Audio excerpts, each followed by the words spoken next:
Listen, your friends could be draining your energy and they don't even mean it, and you are letting them and you don't even know it. So let's see how this could be happening and what we can do about it. Plus, it's a really important topic that many people don't realize, but unfortunately, it is normal, and we have all either done it ourselves or have experienced it. If you're new to my channel, I'm Sabina, I'm a numerologist, and aside from numerology, I talk about spiritual insights that helps people live a life full of purpose, and I hope that my content inspires people to achieve success. Let's start with the fact that your energy is your most precious currency. And energy is such an overused word, I know, but it's the building block for everything that you have in your life. Everything is energy. Where your attention goes, energy flows, and that is where you start to attract things. That is how things around you, events around you, people around you form. For you to see any change, for you to experience anything, you have to invest your energy. It's something that has been pushed out of you. Like, that is the explanation of how this world and this matrix works. When you want to manifest things in your life, when you want to create your life, when you want to achieve success, you need to be very careful and carefully curate where your energy goes. And that means where you pay attention, where you give emotions, because emotions is one of the most powerful forms of energy. Every time we react emotionally, we are feeding that situation or that person in our reality that we see, and it means that we will then start to see more of that sooner or later. And so that is important to realize. That is how we are essentially the creators of our life. So let's talk about how your friends could be draining your energy and they don't even mean it. They could be a good friend in that they are supportive, they don't bring you down, they're there to listen to you if you ever need. But, and this happens very often, they could be venting to you. They could be complaining and filling your head with this unnecessary rubbish that just doesn't serve you in any way. I'm sure we've all had that one friend that just starts venting and complaining and retelling you the whole story from start to finish of some drama of a person that you don't even know. It's very unfair on you, and it's actually not helping them. It's actually not serving them. And here's why. Because they are feeding it with their emotions. The fact that they're voicing it and the fact that they're replaying it to you means that they are just creating more of that in their life. And anytime you feel bad for a person, like, oh my god, I can't believe this drama happened to you, like, just know that it's literally something that they've manifested. And the fact that they're telling you this means that they are not ready to let it go and change things, because if they were, they wouldn't give it that time of the day. But unfortunately, not many of us know how to control our energy and our attention and emotions, and hence why I'm making this video. So I hope this helps someone. And I'm also on this journey. I'm not perfect, and I also need to set boundaries. They are also draining you because now they've unloaded all of this negativity, they've wasted your time, and frankly, this drama, this negativity, whatever they're complaining about, is just not serving you in any way. You've just been sponsoring this for the time that you were listening to them, and this is your precious energy that, yes, you can replenish, but it will take time.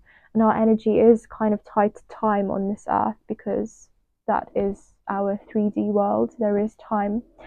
And this is where it becomes a problem, because we start feeding a lot of things with our time, our attention and energy, and instead we could have used that same energy later or that same day to actually focus on something that is useful, valuable, and actually contributes to the life that we want to live in.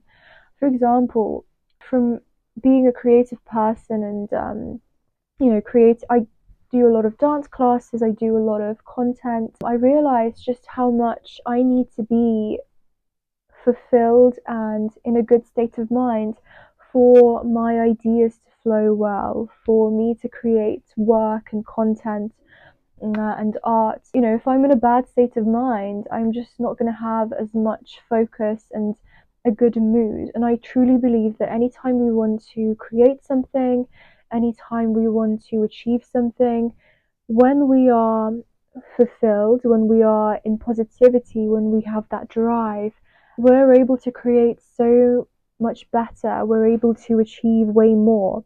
But of course, when we are down, when we carry a lot of negativity, when we are drained, we don't have the same power to achieve that's what we want to.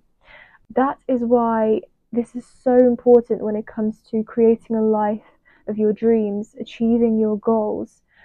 We need to stop sponsoring negativity and things that don't serve us, that bring no value to us, and actually turn more inward and be more frugal with our time. We have this thing where we are frugal with money, like frugal chic, yay!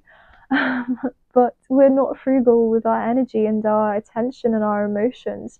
And that is the building block for everything.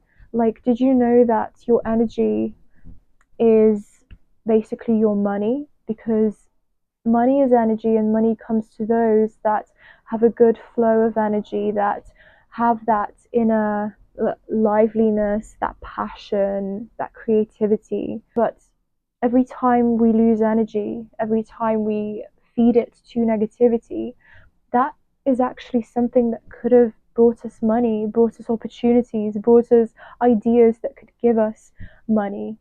And so this is how energy is interconnected with what you attract into your life. Unfortunately, it's so normalized with a lot of people to just vent or to give the smallest details of one's life when you really don't need to know it. You might be thinking, well, what? So can I not share anything at all? And are we not to, connect?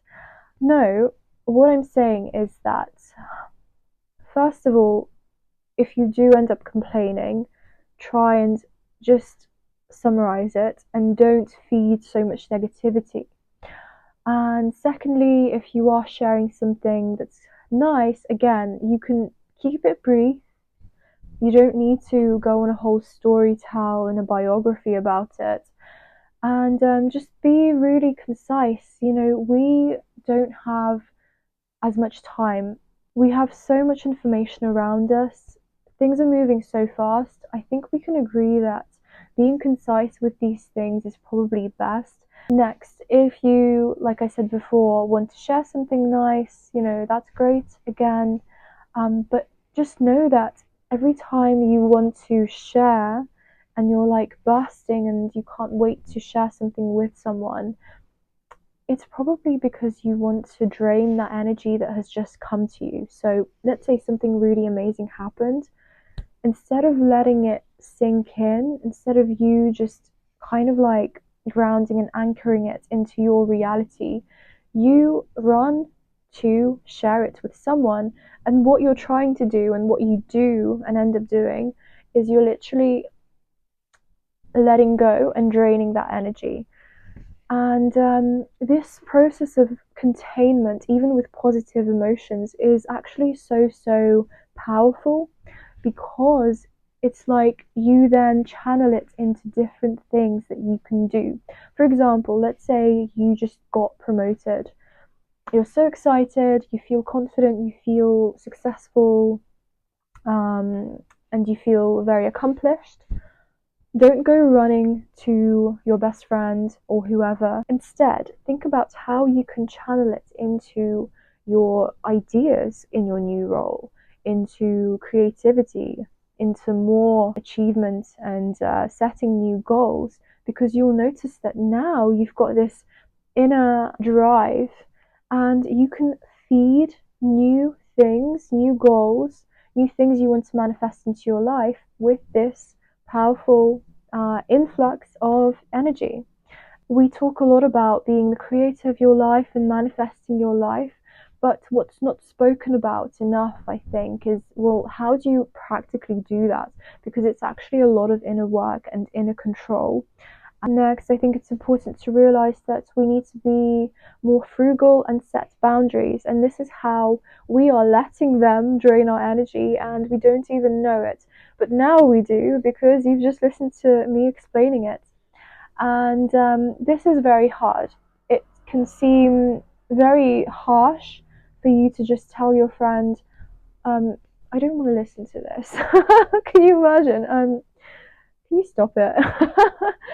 But I honestly, like, I am so ready. And I think when we normalize this and we realize the importance of the matter, we can start having genuine conversations, constructive conversations, and calm conversations to say, look, I actually don't want to focus on negativity. I'd rather have constructive chats where we think about positive things, where we think about how we can invite more good things, how we can help each other to grow. Instead of feeding negativity, we can actually start creating more of what we want. It sounds a bit OTT, but I think it's actually very simple and could be very, very effective. To conclude, I think it's great to just analyze some of the friendships that you have, some of the people that you talk to the most, and see what percentage of it is actually positive and what percentage of it is actually very useless and negative. So, hope this video helped you, and thank you so much for listening if you did until the end.